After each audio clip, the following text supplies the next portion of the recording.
Y'all have a gambling problem here? You have dice floating everywhere. You've got a new screen going, a new roof going up. And it's leaking. A game night, a gambling night. Yeah. I don't know what to think about that. Sounds like fun. Good afternoon. If any of you are new, my name is Randy Mayeux. We talk about whatever's in the news. Did anybody walk in and tell you I was running late? No. I called, so my apology. All right, we always start with the most important news of all, and here it is. We may as well give up on the Texas Rangers before the season starts. Yu Darvish is out. Their great new young player is out. My wife said to me, she said, I think I'm going to have to find another team to root for. I just don't think I've got it in me to watch them lose every night. So, not a good omen for the Texas Rangers. Maybe they'll do better than we thought. Number two, the Dallas Cowboys have lost DeMarco Murray. Now, it's a complicated story. I don't know, I'm not a sports expert. I realized that DeMarco Murray was the best runner in the league, but he never looked like an Emmitt Smith to me.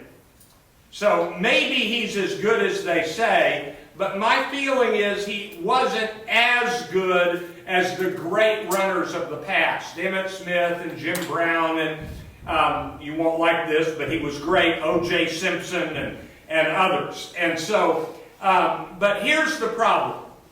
A number of years ago, the National Football League changed the rules so that no one team could buy all of the best players. There's something called a salary cap.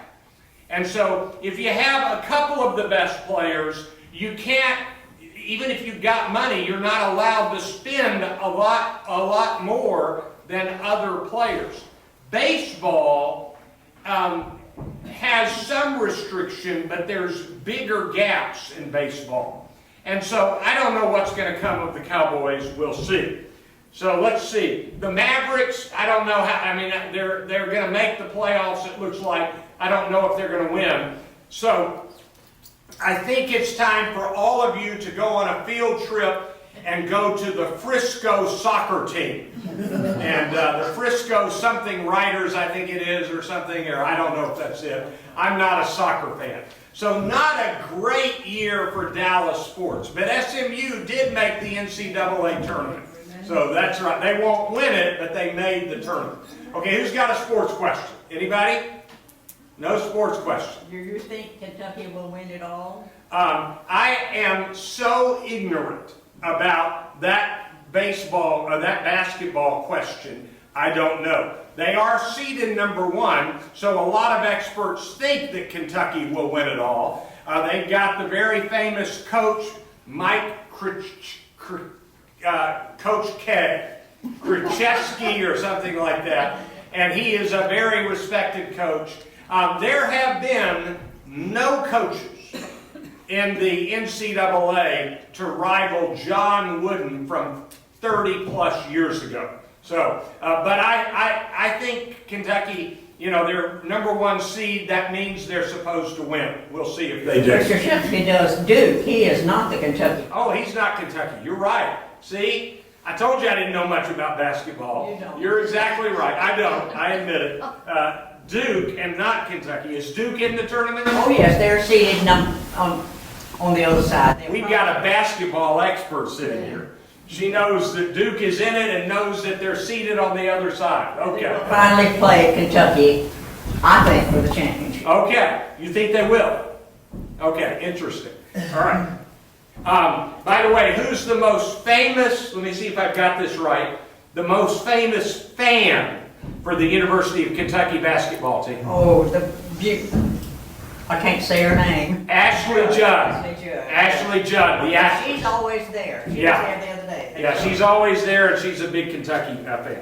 All right, now we'll get to more serious stuff. Are you ready? Here we go. I'm going to tell you a story. So get ready. There is a person running for president. Now, I think I've probably done this before, but let me go over it again. In the old days, a president would write a letter by hand. And that letter would be sent. And that's it. There was no copy machine. There was no carbon copy. There was no typewriter.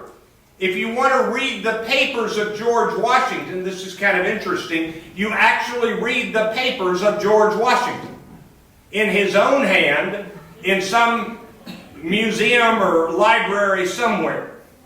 Okay, through the years, everything changed. And for most of your life, let me rephrase that, for most of the first 60% of your life, here's the way it would work.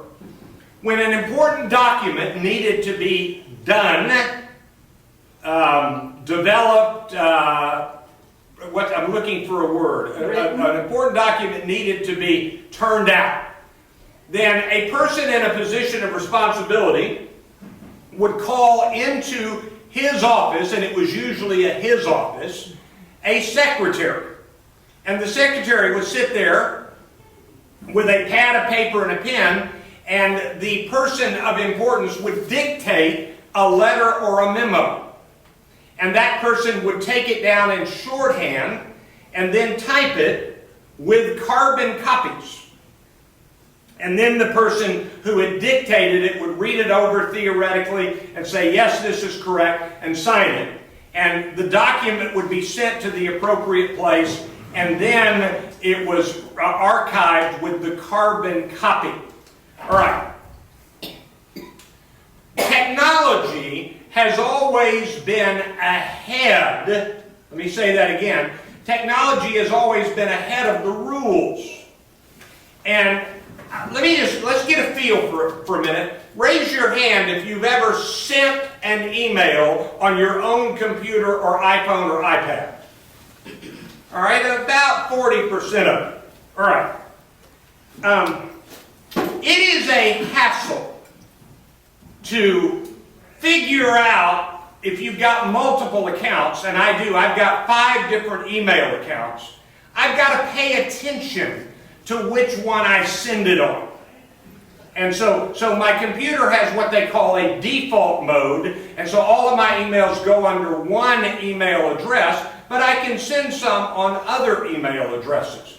I have probably actually sent some legally have to be archived emails, because I do some emailing with people in municipal governments, and I send them emails into their email, and they have to save all emails. I do some work for a company, and I speak for some municipal government leaders, city government leaders, and the boss of the company says to all of us, don't ever send anything that you don't want every judge in the country to read. So that's the advice he gives us. So, what's happened is that once we got past the carbon copy typewriter era, we had a brief era, it didn't last long, but it was still actually a typewriter era, meaning you typed something and it landed on a sheet of paper in the era called Wang word processors. Those didn't last long. They replaced the IBM Selectric. Every business in America, every office in America bought one, but they didn't last long. And then along came the personal computer. And ultimately, that replaced typewriters and word processors. All right. So now, nobody calls in a secretary to dictate anything. I guess maybe some people at the very top do that. I don't know. But the average person I know who used to have a secretary now does it all himself or herself. It's faster to sit and type it than it is to dictate it and wait. It's just faster. And by the way, we're this close. Already do it. I can talk into my computer and it will type what I talk. Oh my.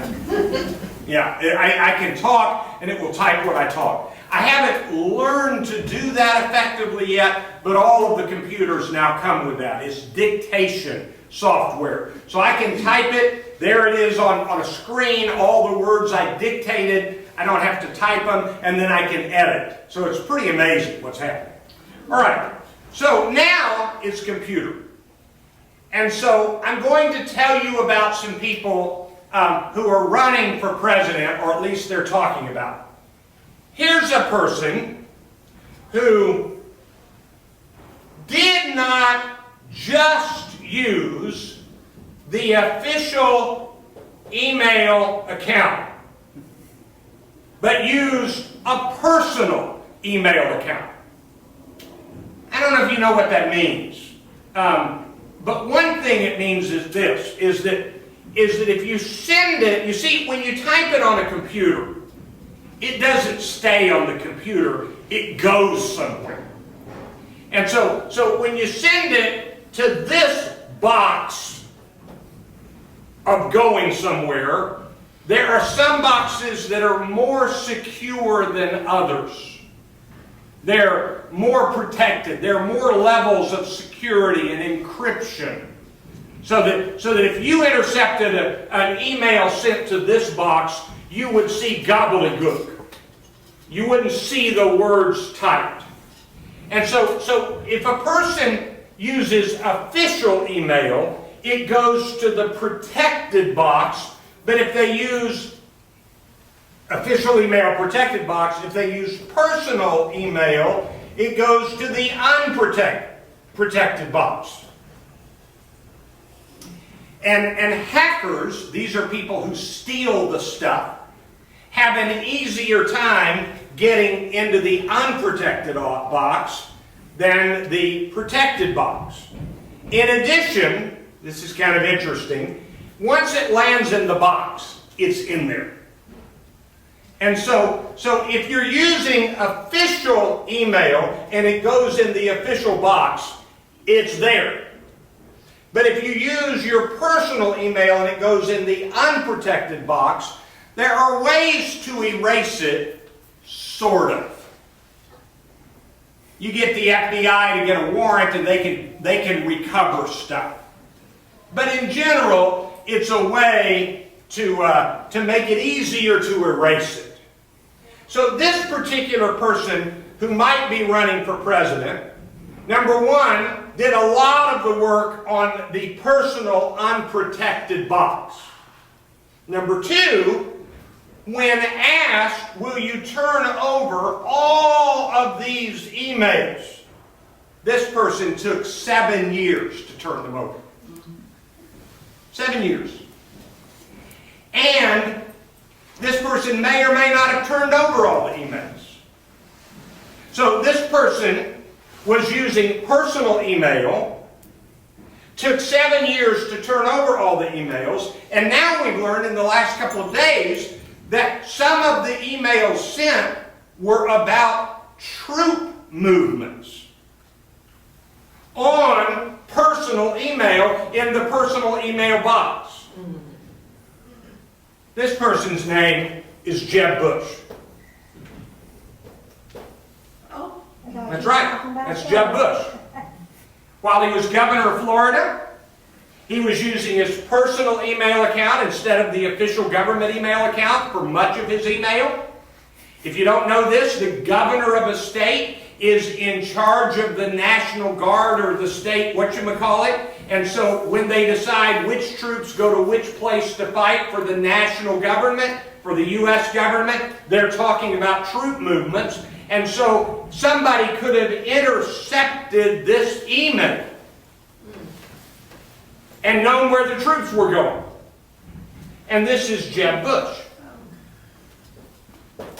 Second person, this person has talked about running for president, although not currently. And this person was also using personal email, not in a state government capacity, but in a cabinet capacity. This person's name is Colin Powell as Secretary of State. This person who actually works in a government office where it is required to turn over emails. This person set the email to automatically be erased every 7 days so that it's not available. That person's name, running for president, at least supposedly, is Rick Perry. Now, if you look at all of this, I want you to know I'm not excusing Hillary Clinton. I'm sorry, I forgot one more thing. The box the box can actually be kept on your property, in your office, in your house. That's called a personal server. So in other words, instead of sending an email out there somewhere, you can send it only to your house. And Hillary Clinton has been absolutely raked over the coals for using her own personal server. It turns out that Jeb Bush used his own personal server. So, this is a serious question, what I'm about to tell you. Is it wrong of Hillary Clinton to have used her own personal server? Wasn't against the law. But was it a mistake? Yes. Is it true that we have questions about whether or not we should trust her, that she's actually turned over all of her emails? Well, maybe. But I have a simple question. Why is she being raked over the coals for that? When Jeb Bush is not, when Rick Perry is not, when Colin Powell was not, when an official person working in the Bush White House sending official government emails, did it from his personal account. His name was Karl Rove, not when he was running his campaign, but when he was working for the White House. You see, I think it really is true that the problem people have with Hillary Clinton's emails is not what she did. All of these people did the same thing. It is that they were looking for the next thing to attack Hillary with. That's what I think was happening. Now you can say, hey Randy, I don't think that. I don't trust Hillary Clinton. Okay, I'll buy that. I've already told you. I think she was making a mistake to do this way. She shouldn't have done it. I will tell you, let me think how to word this. I just spent $100. After spending $2,500, I just spent an extra $100 to get some private lessons at the Apple store on how to do stuff that my teenager students can do in their sleep. I don't mean this unkindly, but Hillary Clinton is too old to understand email. And I'm not making fun of her with that. All of us who are too old have trouble understanding email. I mean, she said something at a press conference the other day that was ludicrous, except that everybody else her age would have said the same thing. I mean, it's really, it's a new era. Do all of you know the argument, and of course you all know the argument, that it is easier to learn a second language when you're young than it is when you're older.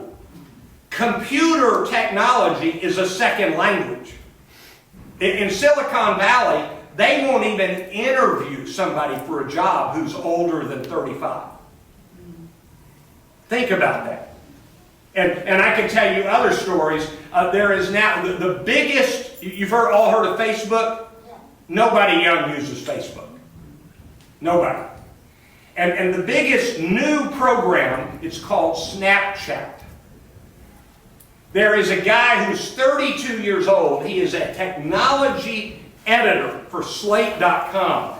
His name is Will Oramus. Will Oramus says that Snapchat cannot be learned by somebody older than 25. He said, I'm 32 and I can't figure it out. And he's a tech guy.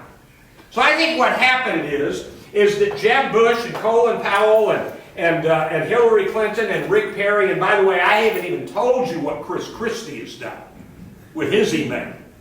Trust me, he's worse than any of them. I think all of them are behind the times on how to understand email.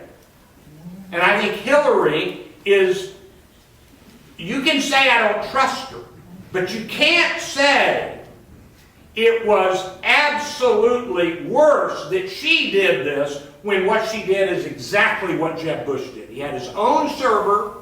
He took 7 years to release the emails. And who of us knows if he released them all? And he discussed troop movement on his personal email account from the Florida National Guard. Now, all of that's fact. So you can blame Hillary Clinton, but there comes a time in which you begin to say, maybe it is a, and I'm going to use a strong word, vendetta against Hillary Clinton. Seriously, have they called the press conference with Jeb Bush about his email? He's said he's running for president. Have they called the press conference with Rick Perry to ask about his email? No. They haven't. And they won't. Yes?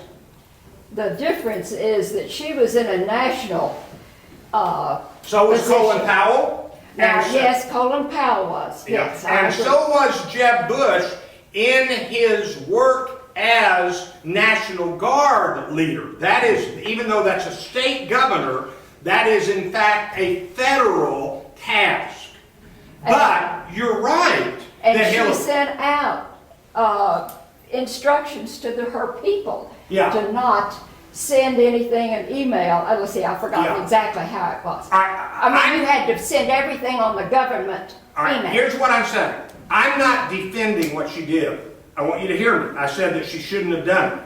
But what I am saying is that the very things she is being condemned for, I mean, it is, so what you're telling me is it's okay to violate a state law, but not violate a federal law. Is that what you're telling me? Because Well, Jeb yeah. Bush violated a state law, or at least a state regulation. And so what I'm saying is that the consistency issue screams over this. It just screams over this. Because it is inconsistent to condemn Hillary Clinton for the precise practices that Jeb Bush, Rick Perry, Chris Christie, Karl Rove, while in a federal spot. And the fact is that's my point, is that there is a targeting of Hillary Clinton that is unusual. But Yes? you have to use the word Benghazi. That is the key of why they're going after Hillary. I don't doubt that, Yeah. but I totally doubt that. Let me explain why. Are they using Benghazi to go after Hillary Clinton? Yes. Is that why they're going after Hillary Clinton? It is not. The reason they're going after Hillary Clinton is they go after Hillary Clinton. If she had done something else, they would have tried to use that. That's the issue. The issue is that they look for the next thing to attack her on in a way that Chris Christie, Jeb Bush, Scott Walker does not face. It's because of the long-time animosity with the Clintons. So I'm not, again, defending everything she's done, but I don't think it's because of Benghazi. I think Benghazi is the what's the word? The hook that they're using. And they would have used something else. And the reason I know they would use something else is because before Benghazi, it was Vince Foster, which Kenneth Starr said there was never anything to that. Kenneth Starr, if you don't know, led the investigation over Monica Lewinsky. And he's now the president of Baylor University. So that's my comment about that. But it doesn't mean that there shouldn't be an investigation of Benghazi, but there have already been 3. There have already been 3, and they've all said, nothing here.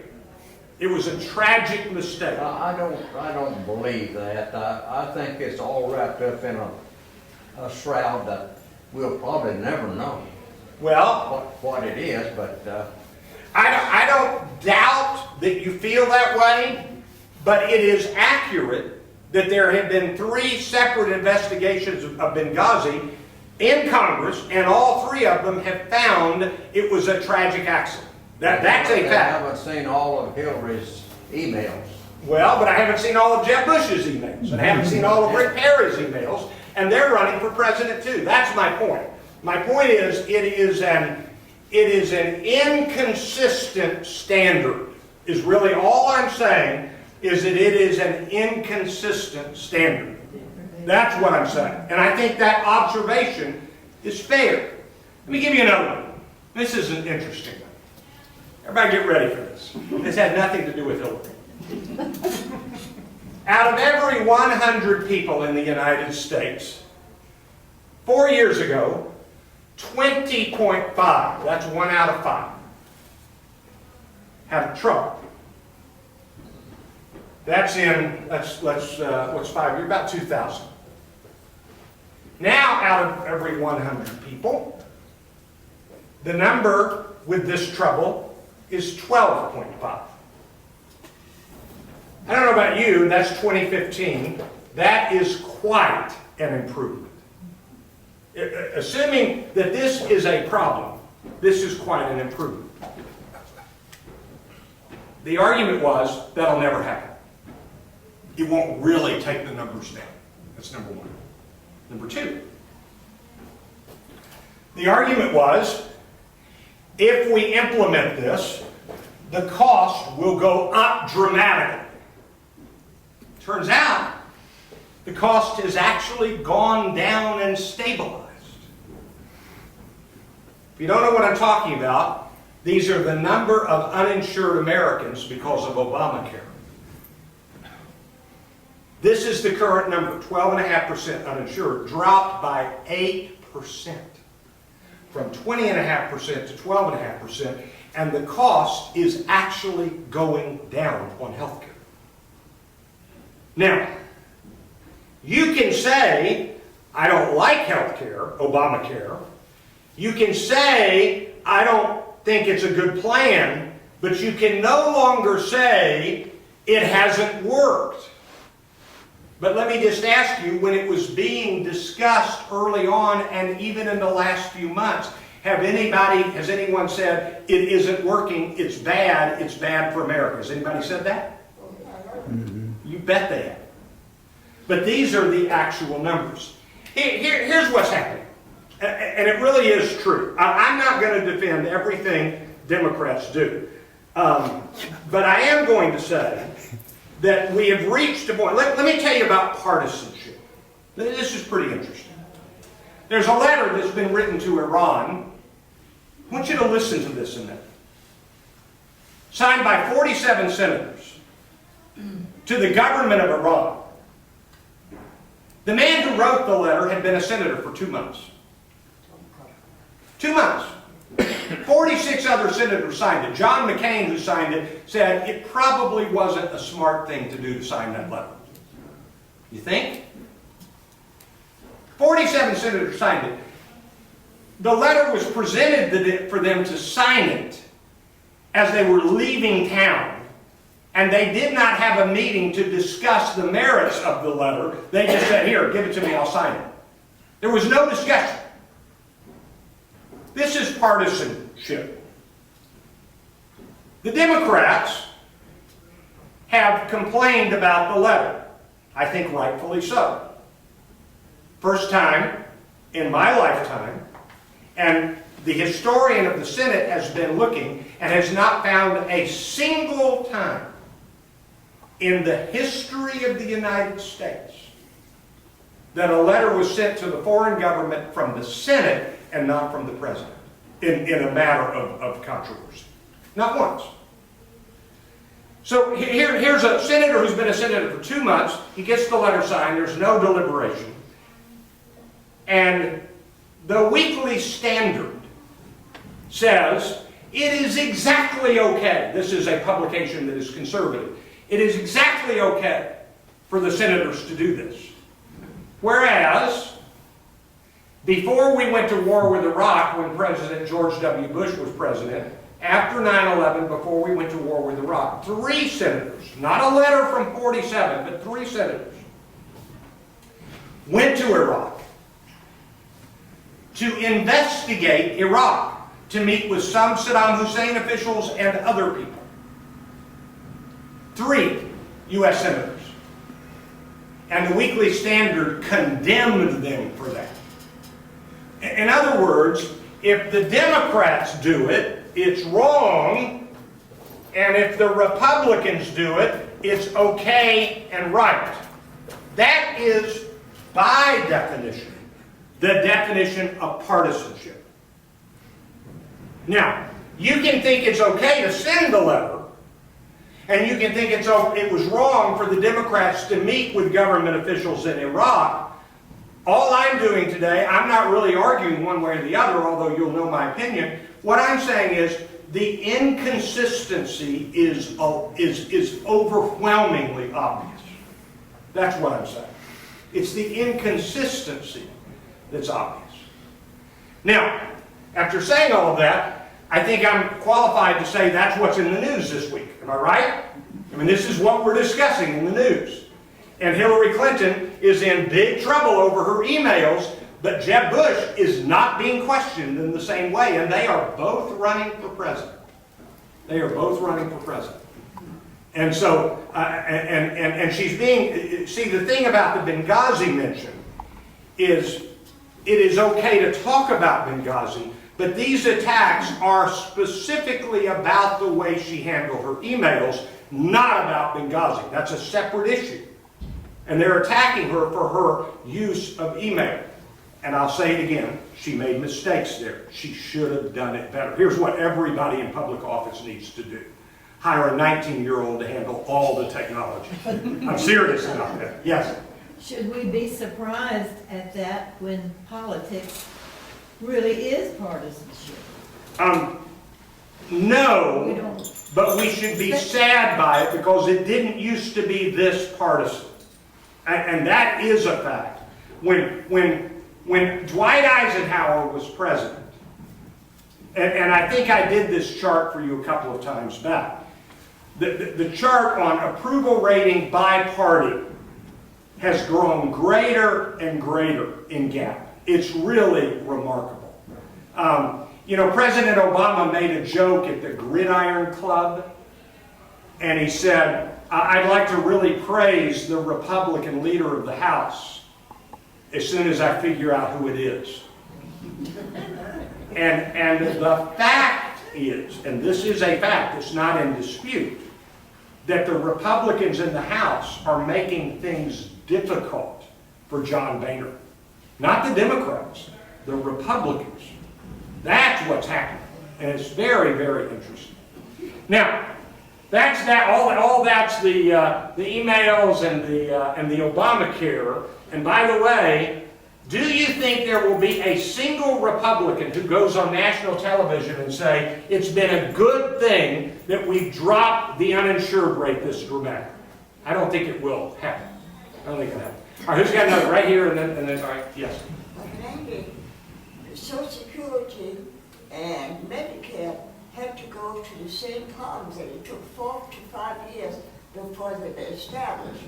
So I see that as a natural development. I may be wrong. Yeah. And each of these programs, they're done by a Democrat. Yeah. But the Republicans came along. And if you asked all of us what we would do without Social Security and Medicare, you know what you would hear. And you're right about that, but I also want to say that it's not that pure. I will tell you that the civil rights movement had to fight like tooth and nail against Southern Democrats. I mean, unbelievable. You know, it's hard for me to, this just hurts my heart to tell you this. But the single most hateful speech I know of in the history of the civil rights movement I can go back to Alexander Stephens and the Confederacy for something worse, but in the modern civil rights movement era, the single most hateful speech, segregation today, segregation tomorrow, segregation forever, was uttered by a Democratic governor named George Wallace. He was a member of the Democratic Party. So Democrats are not pure here either. And I will tell you that right now, if you want to complain about President Obama, I'll tell you what to complain about. This is pretty major. Let me think how to say this. He is continuing the policy of the government spying on its own citizens. Now, he didn't start it. President Bush started it. And he probably didn't start it. Probably Bill Clinton started it. And he probably didn't start it. It probably goes back further. But what happened is technology made it easier. And that happened historically, chronologically, while Bush was president. And Obama has not reined it in. And the liberals are furious about this. Furious about this. And I think I probably am too. Although I will tell you that if anybody wants to look at all of my emails, I promise you there's nothing there to be embarrassed by.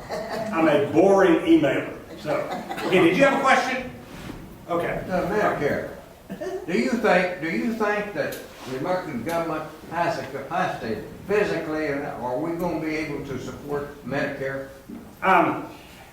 This is a great question. The question is, and it's been going on a long time, will Medicare someday break us? And it's a really provocative question. So I'm gonna answer. I don't think it will, but it might. But I'm going to tell you something that's happening that is breathtaking, and we're just barely beginning to see it. And this is important news. Why is Medicare so expensive? It's because everything we do in medicine is more expensive than it used to be. In addition to the fact that there are more and more people living longer, and so therefore there are more people on Medicare. By the way, I'm old enough that I'm getting it this year. It's kind of hard for me to believe. And I found out Medicare isn't free. I've got to buy all these supplemental something or another, and it's still hundreds of dollars, but it's still less than what I was doing before. So anyway. But there's also so much waste and so much thievery is the best word I can say. And you are right about that. You are right that there is waste, and you are right that there is thievery. Let me just ask you, can you name an industry where there hasn't been waste and thievery ever? The answer is no. No. So don't be surprised that it's also there. But let me tell you the breathtaking news. I'm going to start with something unrelated to Medicare, but I'm going to get to Medicare, so get ready. This is really amazing. This is what is going to save Medicare. I'm about to tell you what's going to save Medicare. And it's unbelievable. Well, it seems to me that we have men in Washington and women in Washington that are capable of working this out, if it was worked out in the right way. I'm about to give you an answer that will mean no matter what they do, it'll work out in the right way. So get ready. Here we go. I'm going to draw you a graph. Here we go. This is the number of oil rigs. This is the amount of oil coming out of the ground. The number of oil rigs has dropped dramatically in the last year, and the amount of oil coming out of the ground is still going up. Dramatically going up. In other words, we're getting more oil out of the ground with fewer rigs. And it's not a little bit more oil and a few fewer rigs, it's a lot more oil and a lot fewer rigs. Now, the answer to why has to do, and you're going to ask me and I won't know the answer to this, somehow they've got better technology so that they know exactly when to drill, exactly how to drill, they get more oil out of the ground than before. If you're not aware of this, America is this close to running out of place to store oil that they've gotten out of the ground. Oil has backed down to under $50 a barrel for West Texas crude today. Gasoline has dropped from $2.29 a gallon to $2.11 a gallon since I last drove here. Articles are being written everywhere that says oil is the price is going to drop because we've got too much oil coming out of the ground with fewer oil wells. Fascinating. I don't know how they're doing this. Here's how it ties into Medicare. All right, get ready. Have any of you ever been to a doctor? Have any of you ever been to a doctor where they take blood out of your body and then they send it off somewhere and then you get a report 3 days later and then the doctor calls and says, quit eating Bluebell? Have you ever had that report? You know that report? Okay. I don't know how much they charge for that, the blood study that they charge, but I think it's way too much. There's too much waste and there's too much high cost. On the other hand, a human being has to take the blood out of you. They have to send it somewhere. Somebody in a lab has to look at the blood. Get ready for this. We are this close. 3 years from now. Maybe. People are going to wear a watch, probably called an Apple Watch. And it's going to, I don't know how, don't ask me how, it's going to be able to prick your arm, or maybe even just read it underneath the skin, and tell you everything in your blood in seconds. And you won't have to go to the doctor, have your blood taken, have the lab do it. We are this close. And by the way, that's one of many. Anybody in here harder of hearing than you were when you were younger? I am. Do you know that they are certain of this? That within a matter of a year or two, every hearing aid will be printed by a 3D printer. You remember when the space station needed a wrench a while back?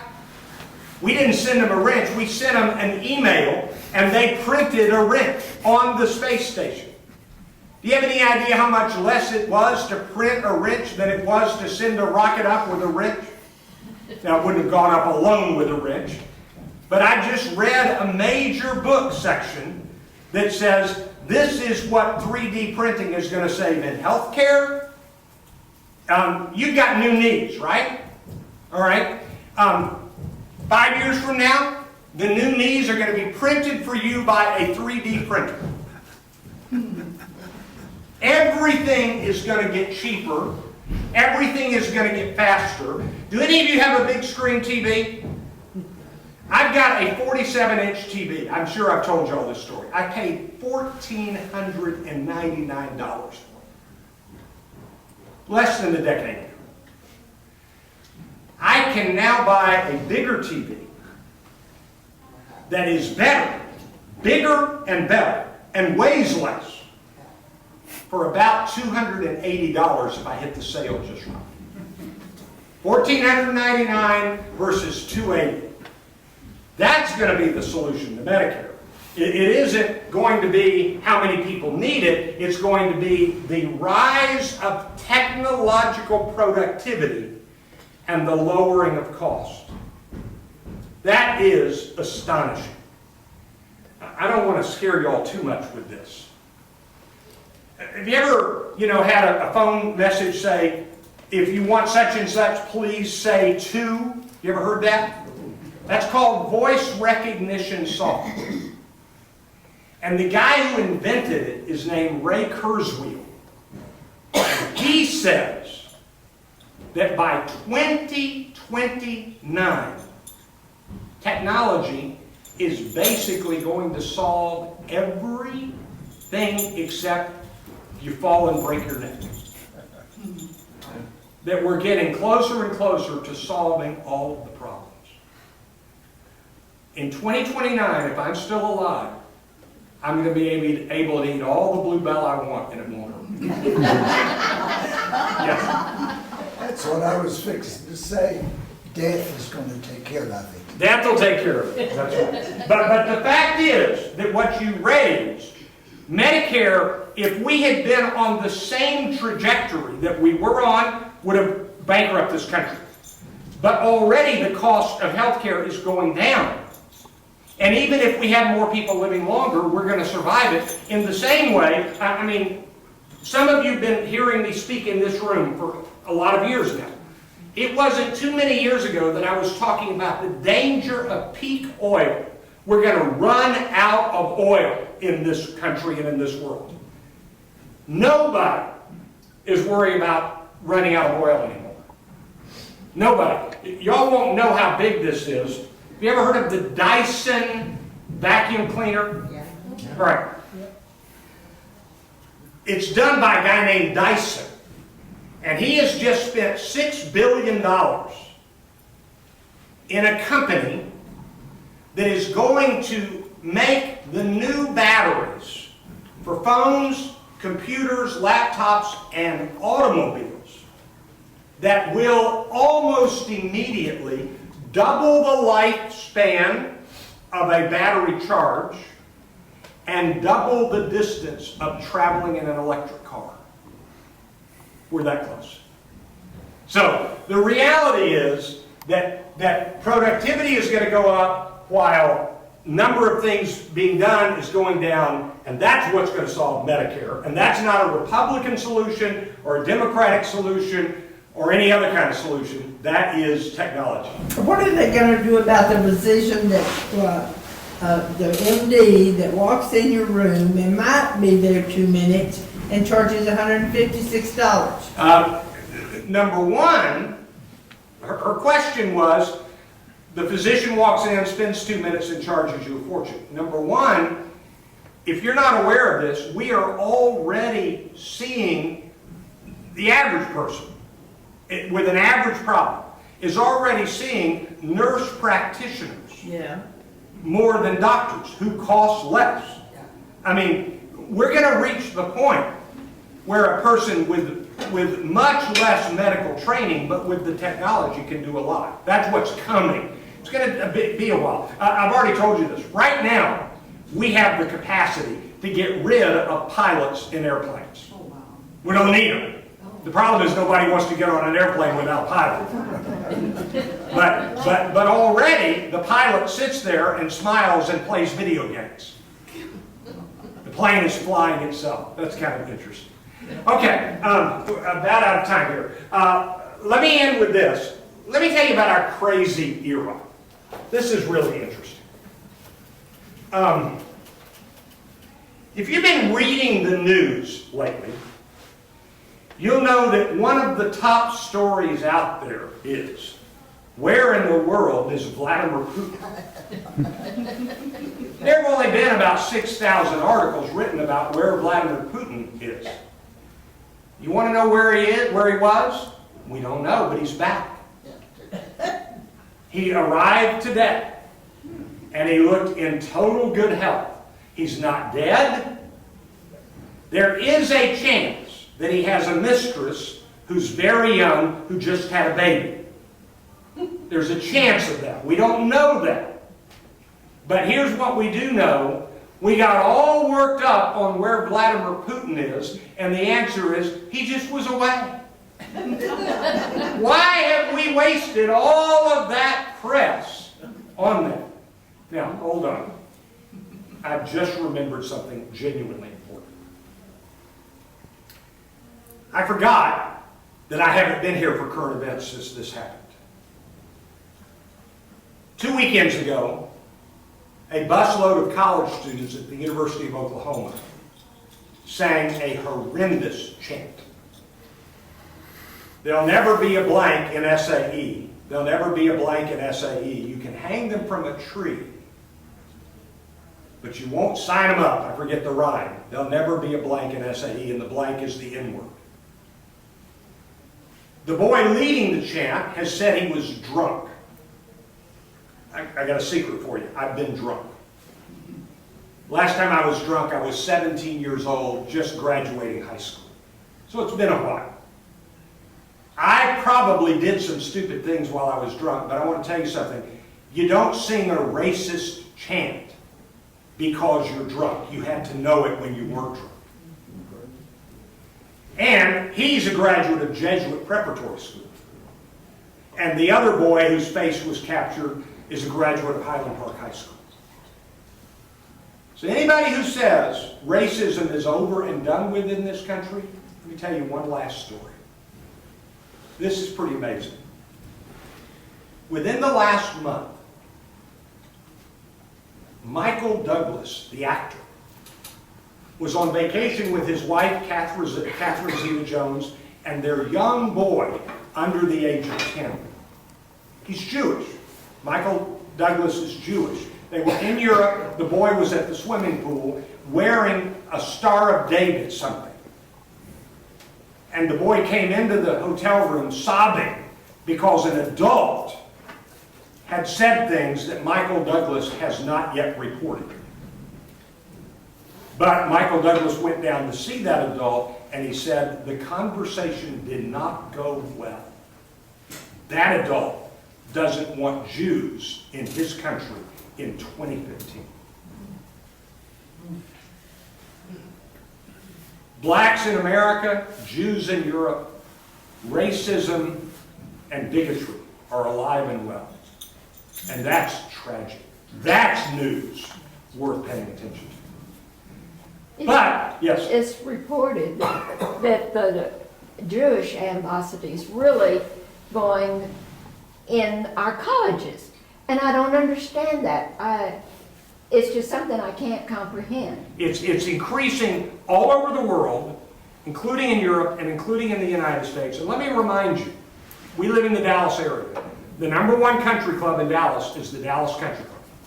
It has one black member, one Jewish member, both what they used to call tokens. Northwood Country Club, one black member, one Jewish member. The fact is, racism and anti-Semitism are still alive and well. But in spite of all of that being stuff to really worry about, you know what we're worried about. How will the Cowboys do this year? I'll see you next Monday for current events. See you then. Thank you.